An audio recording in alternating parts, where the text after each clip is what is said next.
Uy. Anong ginagawa mo dyan? Lun! Yabang. Magawa ako ng video dito. Gulo-gulo mo. Talaga to eh, no?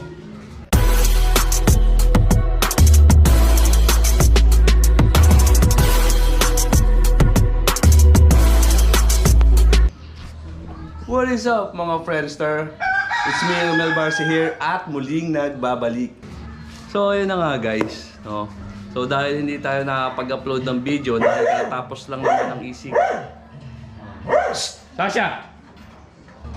So ayun na nga guys, no? At dahil katapos nga lang ng ECQ, kung hindi yung aso, yung manok, talaga naman. So dahil katapos nga lang ng ECQ guys, no? And hindi tayo nakakapag-ride. So ayan, nasa likuran ko yung ginagamit natin na bike, no? It's time for bike check.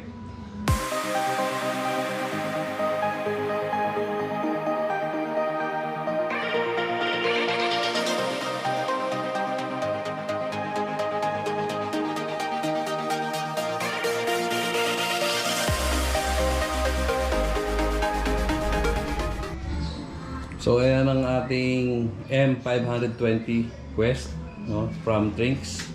29er size small. So ayan yung frame niya. So rotor na lang po yung hindi napapalitan. So ayan, no, kung makikita niyo yung rotor niya, stock pa rin yan, no. Pero halos lahat ng parts niya is upgraded na. So simulan natin sa handlebar. Ang handlebar natin mga kaibigan is Dartmoor Tornado 30mm rise, no? And saddle WTB racket. Seat post Uno. Ayan, no? Ayan yung brand niya guys. So Uno 400mm. So 400mm dahil medyo matangkad tayo, no? So hindi sa tinubra yung mababa sa 400. And tire Aggressor 29 2x30, no? Rear and front 2.30. So ayan, yung rim set natin is 29er na Sagmet M40. So malapad talaga siya. And syempre yung ating spokes, no, Ragusa with Max 1 na nipples. So sa hubs naman, meron tayong Speed 1 Soldier na kulay gold. Ayan. Rear and front. Brake set M200 Shimano. Ayan. Stem, kung makita nyo, ayan, no, ABR short stem. Oh. Ito ba? Fork. So fork natin is Epixon Stilt Black 2021. And ano pa ba? Handle grip. Handle grip is Supacast. Pwede kong ilagay sa description yung link ng ating handle grip. Pedal sa Lazada lang rin, Rock Bros, no? So ayan, Rock Bros na pedal, diba?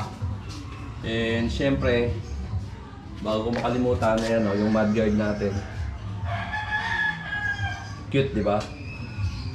Ano pa ba? Syempre, yung pinaka-importante sa lahat, yung ating drivetrain. So simulan natin sa shifter. Ayan, meron tayong SLX 11 speed na shifter. Rear derailleur na Diore XT, no? Crankset Diore M6000. And yung ating cogs na 11 speed Sagmet. So ayan, kung mapapansin nyo guys, yung aking drivetrain is magkakaiba. So yan yung tinatawag na chop suey setup. At bago po natin makalimutan, ayan, no, stock clamp So kung mapapansin nyo, dahil nga sa trail natin ginagamit yan, so malalaki yung gulong, no? Pero syempre, iba yung geometry talaga ng pang trail sa XC. So malay nyo, soon, di ba? Baka makapagpalit na tayo ng frame, di ba? So comment nyo na lang sa comment section kung ano yung sa tingin yung magandang frame na i-avail natin, di ba? Malay nyo lang. So pagpasensya nyo na guys yung ingay, no? Dito kasi tayo sa garahe and may gumagawa stas. At ayun na nga ang ating Trinks M520 Quest Bike Check. Kung nagustuhan nyo po ang video nito, please like, comment, and subscribe. And as always, keep your feet on the ground, eyes on the goal, and always stay crazy. Peace.